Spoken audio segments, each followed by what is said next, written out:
Olá, olá! Vamos para mais uma aula de xadrez. Na aula de xadrez de hoje nós iremos falar sobre finais. Então a gente vai falar sobre alguns finais básicos envolvendo as torres e algumas posições clássicas de xadrez. Por exemplo, essa primeira posição que a gente está olhando, ela é chamada de posição de Lucena. A posição de Lucena é um estudo que mostra que quando a gente está com o rei na frente do peão, a gente tem um caminho que a gente chama de ponte para vencer essa partida, que é posicionar a torre nesse caminho verde, primeiro para casa E1, depois para casa E4, depois para casa G4, isso se a gente estiver tomando cheque, e essa saída do rei, né? Saindo da casa G8, ali no final do tabuleiro, indo primeiro para F7, depois para G6, depois para F6, depois para G5. E normalmente isso nem é necessário, o caminho inteiro. Por quê? As pretas percebem que não tem como, né, continuar fazendo esse ataque e acabam abandonando a posição ou abandonando o local da torre, né, deixando o caminho livre para a nossa vitória. Como é que isso funciona? Por exemplo, primeiro, a gente vai começar aqui jogando a torre em A1. Conseguimos tirar esse rei aqui deste local, correto? A gente vai trazer a torre para cá e depois a gente já consegue sair com o rei. Viemos para cá, depois viemos para cá. Qual é o detalhe? Por que ele abandonou aqui o local de ataque? Se ele continuasse dando cheque, eu ia estar na casa G5 e iria jogar a torre na frente aqui em G4, ok? Já consegui me proteger, se a gente trocar eu consigo promover ainda do mesmo jeito, correto? E aqui eu posso fazer a promoção também, sem problema, porque ele me dá uma cravada, cheque, ele vai ganhar aqui a minha dama, mas eu termino com rei e torre contra rei, a gente já aprendeu como é o caminho para vencer, usando essas duas peças no final de jogo, bem tranquilo, e vitória das peças brancas, correto? Existe um caminho alternativo também. O caminho alternativo é trazendo a torre aqui para H1 e depois trazendo a torre para G8. Também é uma posição que normalmente as peças pretas abandonam o local onde a torre está porque elas percebem, né, que não vai ter muita solução, beleza? Vamos lá para esse exemplo. Vamos lá. Primeiro eu jogo torre em H1. Agora ele abandonou a coluna de G, correto? Eu vou jogar aqui a torre em G. E quando ele traz o rei, não é um problema. Eu jogo o rei aqui em G8. Ele captura meu peão, mas eu tenho cheque. E depois, quando ele tenta fugir, eu consigo ficar com a torre a mais e vencer essa posição do mesmo jeito, sem problemas. Próximo exemplo, agora como atingir a posição de Lucena. Imagina que a gente está na seguinte posição de brancas e a gente quer, né, vencer essa partida, vencer esse final, utilizando aquela ideia. Primeiro, a gente pode avançar o peão, levamos um cheque, a gente entra aqui, ó, primeiro jogando em H5, depois em G5 e depois em H6. Fazendo esse movimento aqui.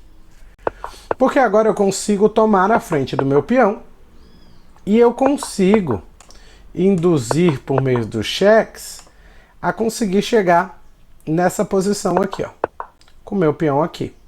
O que eu faço agora? Agora eu preciso tirar esse rei dessa posição, correto? Eu vou tirá-lo daqui. Tirei o rei daqui, eu consigo tirar o meu rei também. Se ele continuar me dando cheque, eu vou entrar na frente com a torre, protegendo aqui na casa G4. Vou conseguir essa vantagem do mesmo jeito. Posso promover agora sem problema, porque termino com uma torre a mais e vitória das peças brancas. Ok? Mais um exemplo de como atingir a posição de Lucena. Vamos lá.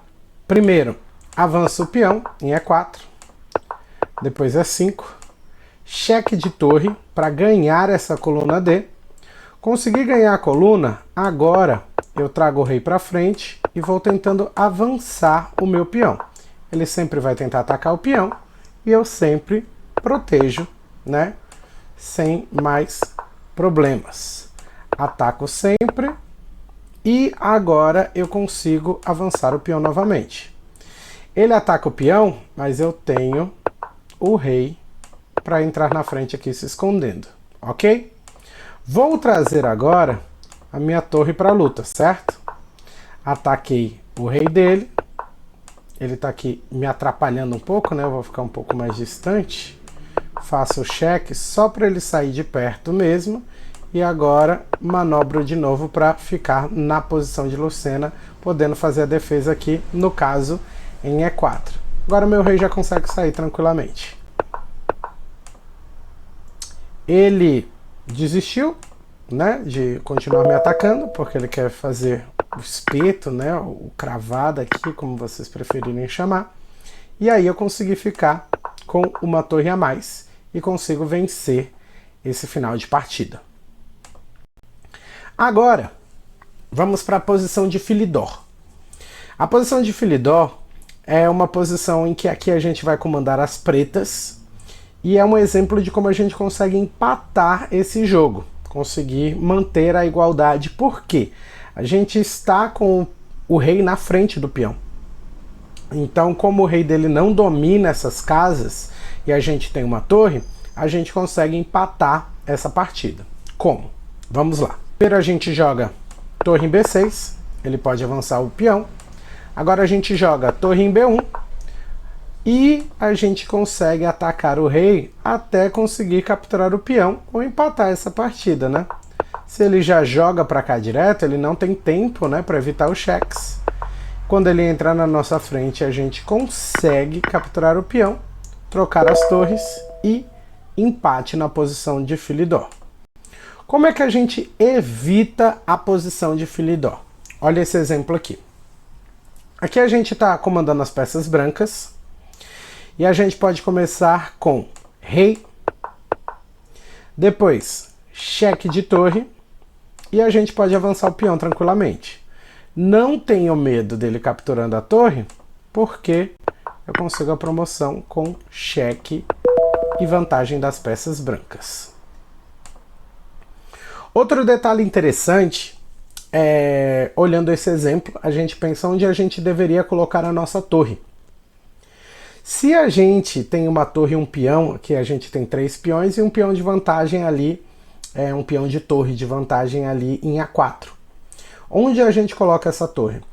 O correto é você colocá-la sempre atrás do peão. Você joga primeiro aqui na casa E1 e depois na casa A1. Esse é o momento de você colocá-la aqui para você ter vantagem em conseguir não atrapalhar, não bloquear o caminho da sua torre. Outro exemplo é aqui a gente colocando o nosso oponente para errar, né? A gente consegue empatar essa partida de brancas.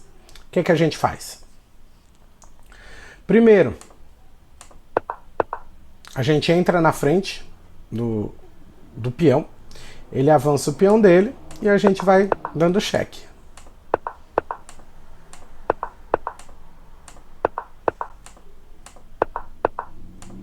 Se ele tentar insistir por algum caminho, a gente tem vários caminhos aqui para não deixar, né, esse rei passar. Então, não tem muito que as pretas possam fazer nessa posição. Eu estou aqui enfrentando o Stockfish e, como vocês percebem, o Stockfish não encontra caminho para não empatar essa posição. A gente em alguns momentos podia jogar G3 também, mas são outros caminhos para conseguir o mesmo resultado, que é o empate. Ok? Mais um exemplo. Vamos lá. Primeiro, torre G5. Depois a gente pode trazer o rei aqui para F8 e começamos a subir o rei. Ele pode avançar com o peão, não tem problema. A gente traz aqui para frente dele e agora a gente ameaça em G3. Ameaçamos em B3, a nossa torre é mais rápida e vantagem decisiva para as peças brancas. Agora, o nosso último exemplo é uma posição em que as pretas conseguem empatar essa posição. Porque a gente está com uma torre para as brancas, com um peão para as pretas, mas não tem como as brancas continuarem desenvolvendo esse ataque. A gente pega, joga o rei aqui para C1, ele ataca nosso peão, a gente defende, ele ataca, a gente volta para C1 de novo. Se ele continuar fazendo isso, é empate por tripla repetição, então ele avança o rei. E a gente avança o peão e protege o peão de novo. Cheque, a gente sai de perto, protege o peão de novo. E aí ele avança finalmente a torre, a gente promove e trocamos torre e dama, empate mais interessante aí para as peças pretas do que saírem derrotadas nessa posição. O que vocês acharam da aula de hoje? Nos vemos muito em breve. Tchau, tchau!